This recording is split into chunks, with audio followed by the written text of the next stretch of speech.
With the trade deadline approaching, the Browns may be in a market for a wide receiver with Odell Beckham out for the year. So let's take a look at a few options that are on the market right now and see if any might be of interest for the Browns. First, we've got John Ross of the Cincinnati Bengals. Now, the thing to know about him is that he is fast. He holds the NFL Combine record for the 40-yard dash at 4.22 seconds.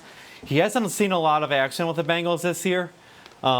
Only 2 catches with 17 yards, but in 27 career games, he's got 51 catches, 733 yards, and 10 touchdowns.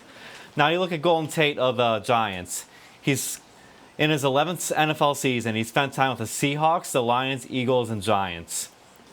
Now last year, he missed his first 4 games with a PED suspension, but this year, he's got 20 catches for 195 yards and a touchdown.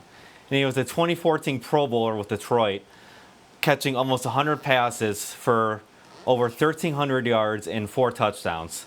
Now, the Texans are shopping a trio of wide receivers right now. The first one is Will Fuller. He's 26 years old in his 5th NFL season.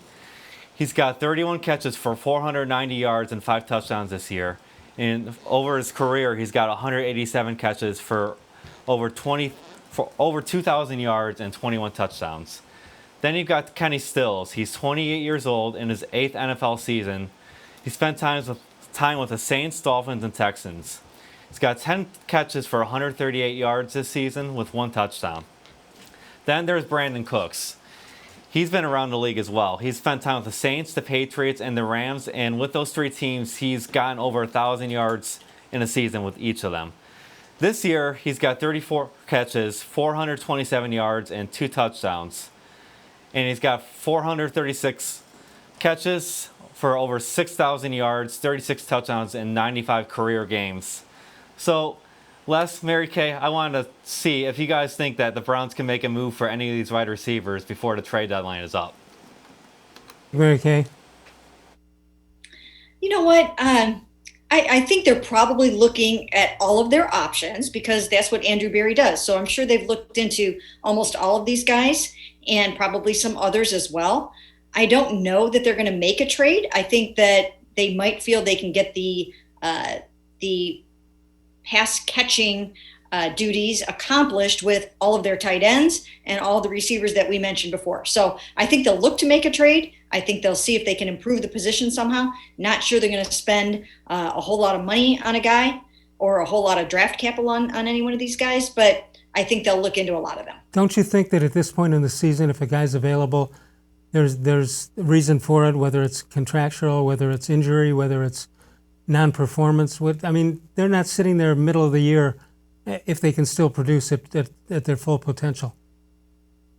Yeah, and also the thing that you have to consider at this point in the year is learning a new system, learning the new terminology. Right. I mean, if you already know the system, then, that's one thing. But if you don't know this language, it's hard to come in and learn an entirely brand new language at this point.